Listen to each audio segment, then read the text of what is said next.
आज हम यहाँ पर देखेंगे कि समाजवाद अंतर्राष्ट्रीय माझी सरकार के जो ये बोर्ड लगा है उसमें बहुत सारी पुरानी ये तस्वीरें हैं और जो कुछ नए हैं वो अपने स्वतंत्र और स्वशासित आदिवासी की जो सत्ता है उसको प्रदर्शित करने के लिए लगातार 1920 से अब तक 23 तक लगे हुए हैं, जिसको शासन प्रशासन के साथ साथ देश विदेश 156 राष्ट्र ने माना कि आदिवासी ही इस देश के इस धरती के मालिक है, क्योंकि वो जल जंगल ज़मीन को हमेशा पालन पोषण करके उसका उपयोग करते हैं, ना कि औद्योगिक क्षेत्र बढ़ाने के लिए उसका काटते हैं, ना उसका व्यापार नहीं करते हैं। लेकिन आज हम देखते हैं कि जो रिजर्व क्षेत्र की सारी सुविधाएं हैं वो एक सामान्य हो गया है, जिसमें हरे से लेके किसी भी पेड़ को काट दिया जाता है, उस पर किसी प्रकार का कार्रवाई नहीं होता है। तो हम यहाँ पर जानना चाहेंगे आज तक कि जितने भी तत्कालिक मुख्यमंत्री प्रधानमंत्री रहे उनको हमेशा आदिवासी प्रतिनिधित्व करते हुए इन्होंने बताया कि जल जंगल में किस प्रकार से हम आदिवासी सदियों से पीढ़ी दर पीढ़ी और स्वतंत्र स्वशासित जीते आए हैं। हालांकि आज हम विदेशी नागरिकता कार्ड धारक होने के बाद हम अपने वास्तविक जीवन को परंपरा को भूल चुके हैं और पूर्वी सभ्यता को छोड़ के हम पश्चिमी सभ्यता में घुस चुके हैं, जहां पर हमारा विनाश ही दिखाई दे रहा है। आप तत्कालिक प्रधानमंत्री इंदिरा गांधी को भी देख सकते हैं कि अंतर्राष्ट्रीय माझी सरकार और उनके सैनिक वहां मिलते थे कि किस प्रकार से भारत एक रिजर्व क्षेत्र है जिसमें आपको उस परंपरा को बचा के रखना है। साथ साथ में उन्होंने तीर धनुष से भी उनको भेंट किया था कि आप परंपरा को बचा के चलिएंगे। उसके बाद हम यहाँ पर देख सकते हैं कि राजीव गांधी जी को भी उन्होंने यही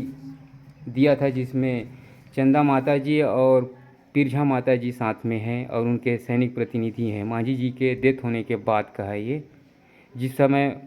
राजीव गांधी जी को रिजर्व सीट का प्रधानमंत्री बनाया गया था। और साथ में उन सारी तस्वीरों को यहाँ पर एकत्र किया गया है जिसमें उनकी अंतिम विदाई की है। ये आप देख सकते हैं, जहाँ पर दुर्ग के जो आमा पारा है, पुराना आमा पारा में उनके शव को रखा गया था। फिर इसके बाद यहाँ से बाघमार लेके उनको मांझी धाम का नाम दिया गया था। और उसके साथ साथ हम और बताना चाहते हैं कि देखिए जिस प्रकार से आमापारा में पूर्व में किस प्रकार से संचालित था, माझी सरकार ने अपने नाती को इसको चलाने के लिए सौंपा था।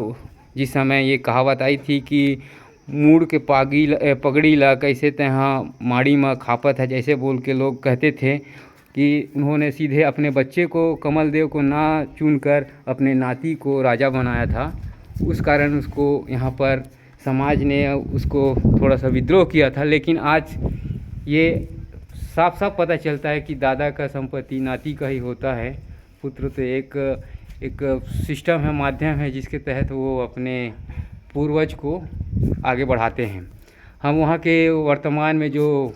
विधायक हैं मोतीलाल वोरा जी के पुत्र वरुण वोरा जी, हम उनसे भी लगातार मिलते रहे हैं वहाँ पर, और ये जो हमारा रिजर्व सीट है उसके बारे में बताया। साथ साथ में तत्कालिक